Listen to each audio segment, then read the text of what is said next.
sa mga OFW nag-ingit-ngit sa kawalan ng aksyon ng gobyerno para ilikas ang libu-libong Pinoy sa Libya. Death toll sa lindol sa New Zealand umakyat na sa higit 100. Mga nakaligtas sa lindol, kinakapos na ng pagkain at tubig. Libreng tawag na handog ng TV5 para sa mga Pinoy sa New Zealand at Libya, dinagsak. Paggunita sa anibersaryo ng EDSA People Power 1, naging maingay at puno ng pakulo. Libre pa concert ni Pinoy sa People Power Monument, silipin live. Mga hotel sa Baguio fully booked na para sa Panagbenga Festival. Sa Action Sports, Pinay boxer Ana the Hurricane Hulaton, yamado nga ba o dihado sa kanyang mababang timbang? At sa showbiz aksyon, mga artista binalikan ang kanilang partisipasyon ng People Power 1. Sa Makata Super Video, pusang pasaway, ninakawan ang mga kapitbahay.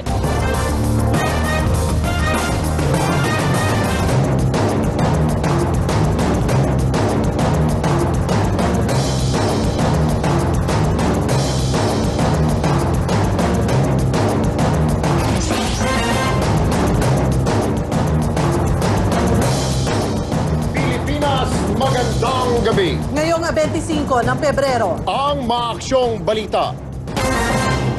Desperado na mga kababayan natin na patuloy na naiipit sa matinding gulo sa bansang Libya. Bukod kasi sa nagkukulang na ang supply ng kanilang pagkain, uso na rin daw ang nakawan. Narito ang report.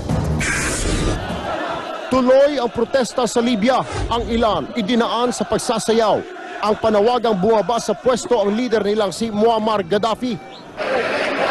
Pero sa ibang lugar, mistulang gyera ang eksena. Nagbabarilan ang mga rallyista at ang mga supporter ni Gaddafi. Sa huling report, nasa 1,000 na patay sa gulo sa mahigit 1 linggo ng people power doon. 40 iba pa ang sugatan. May ilang Pinoy na nakatawid sa Egypt at sa Tunisia, pero libo-libo pa ang natitira sa Libya. Hindi pa rin daw kasi sila inaabot ng tulong. Kaya naman, ilan sa mga Pinoy doon balak nang isugal ang kanilang buhay para lang makauwi sa Pilipinas.